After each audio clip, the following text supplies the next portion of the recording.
This week I'm continuing with the theme that I commenced last week, facing the future. In my talks last week, I explained that the source to which we are looking for our knowledge of the future is the Bible. Predictive prophecy is a major element in the total revelation of the Bible.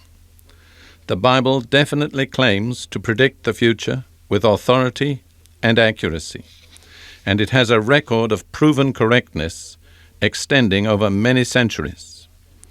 I also explained last week that it's very important that we face the future with the right attitude. I shared 3 basic facts of Scripture that should determine the attitude with which we face the future. The first, we are waiting for Christ, not Antichrist. The second, Christ already reigns as King of the universe and will continue to do so forever. The third, Christ shares his authority with his believing people and makes continuous victory possible for us, always, everywhere. On the basis of these 3 facts, it's clear that we should face the future as optimists and not as pessimists. In my talks this week, I'm going to deal with the signs of the end of the age. From many different prophetic passages of Scripture, the Bible presents a composite picture of what the world will look like as the present age draws to its close. It picks out and puts together various significant events or trends, which in combination will make the days immediately preceding the end of the present age a unique and distinctive period of human history.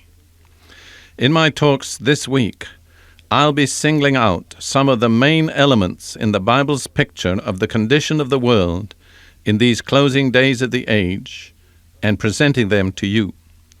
As far as possible, I'll present this picture to you in an objective way, and I'll leave it to you to compare the picture I present with the scenes that you yourself actually see in the world around us today. For the first element in the Bible's prophetic picture of these closing days, we'll turn to the words of Jesus in Luke 17, verse 26. Jesus says, "Just as it was in the days of Noah, so also will it be in the days of the Son of Man." A direct comparison between the days of the Son of Man, that's the days prior to the return of Jesus, and the days of Noah. So we need to find out what the days of Noah were like. And for a description of the days of Noah, we'll turn now to Genesis chapter 6, verses 1 through 12, and pick out the main elements. We'll begin with the first 4 verses of Genesis chapter 6. "Now it came about when men began to multiply on the face of the land, and daughters were born to them, that the sons of God saw that the daughters of men were beautiful, and they took wives for themselves, whomever they chose." Personally, I believe the Scripture makes it clear that the sons of God there and elsewhere is a designation of the angels. So we have a picture of beings from another plane, a supernatural plane, a plane above the level of the earth, angelic beings coming down and having sexual relationship with the daughters of men, with human women. Then we read on in verse 3 and 4, "Then the Lord said, My spirit shall not strive with man forever, because he also is flesh. Nevertheless, his days shall be 120 years. We see that when this began to happen, God set a definite time limit to the period for which he would tolerate this kind of unnatural relationship. Then we read on in the next verse, "The Nephilim were on the earth in those days." Now, the word Nephilim is a Hebrew word, and it's directly related to the Hebrew verb to fall, which is nafal. So the Nephilim means the fallen ones. Again, it's clear to me that it means fallen angels. The Nephilim, or the fallen angels, were on the earth in those days, and also afterwards when the sons of God, that's the angels, came into the daughters of men, and they bore children to them. Those were the mighty men who were of old, men of renown. So we see a picture of unnatural relationship between fallen angels from the heavenly realm and human women. Now, some of you may find that somewhat surprising or astonishing or hard to receive. But I was educated in the classics in Britain, in Latin and Greek, for many, many years. And I have really no difficulty in believing that, because the history and the mythology of both Latin and Greek, the Greeks and the Romans, are just filled with myths and stories of people whom they called gods, but whom we would call fallen angels, having sexual relationships with human men. There's the famous story of Zeus coming to Leda in the form of a swan, and so on. And out of those unnatural relationships were born men whom the Greeks called heroes, men of renown, it calls them in this passage. So the description of the Bible is here in full accord with the evidence of Greek and Roman mythology. So to sum it up, we have a penetration of human life on earth by a different order of spiritual beings, Nephilim, fallen ones, fallen angels, and unnatural sex relationships, producing so-called heroes. That's the initial picture of the specific conditions of the age of Noah. I believe we could perhaps sum it up in a phrase like this: in the time of Noah, there was intense pressure and penetration of the human race from the occult realm, from an unseen spiritual realm. Continuing on with the description of the world in Noah's day, we move on to Genesis 6:5, where it says, "Then the Lord saw that the wickedness of man was great on the earth, and that every intent of the thoughts of his heart was only evil continually." Here the emphasis is on man's inner experience, what's going on inside the mind and the heart of man, and it says his imagination, his thoughts, his intentions were all evil.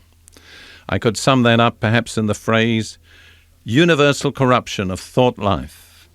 Everything had been contaminated. Images, speech, concepts, they were all permeated by something impure and unclean. Then, going on further in Genesis chapter 6, verse 11, "Now the earth was corrupt in the sight of God, and the earth was filled with violence." That's the next distinctive feature of the age of Noah.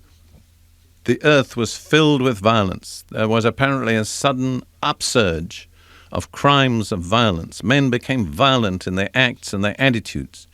Violence was a feature of their life that was accepted as commonplace. And then in the next verse, Genesis 6, verse 12, we have another aspect of the days of Noah. It says, "God looked on the earth, and behold, it was corrupt." Incidentally, I would suggest that that one word, corrupt, probably sums it all up as well as any one word could. Then it goes on, "Behold, the earth was corrupt, for all flesh had corrupted their way upon the earth." I understand that to mean that there was a total corruption of all the kinds of relationships that we associate with the flesh, primarily and particularly that the sex life and relationships of the time had become corrupted and unnatural. But could sum it up in the phrase sexual corruption and perversion.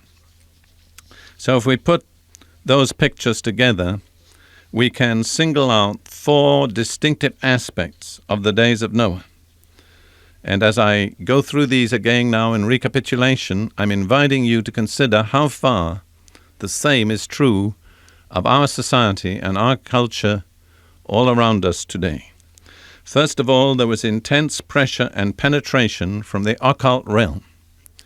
There was relationships that were unnatural between beings of different orders, spirit beings from a higher realm and human beings on earth. Secondly, there was universal corruption of thoughts. Thirdly, the earth was filled with violence. Crimes of violence increased dramatically. Fourthly, there was widespread sexual corruption and perversion. How does that match up with our society and our culture today? Do we see today an increasing penetration of normal human life by occult forces and influences? Is there a tremendously increased influence on the occult? Do we find that men's thoughts are being corrupted, that language is degenerating, that everything's filled with impure and unclean images and suggestions? Do we see, thirdly, the earth filled with violence? Obviously, the answer to that question is yes. And fourthly, do we see sexual and corruption and perversion around us in an ever-increasing measure? I'm going to leave it to you to meditate on those features of the days of Noah and ask yourself, are the days in which we're living coming more and more like the days of Noah?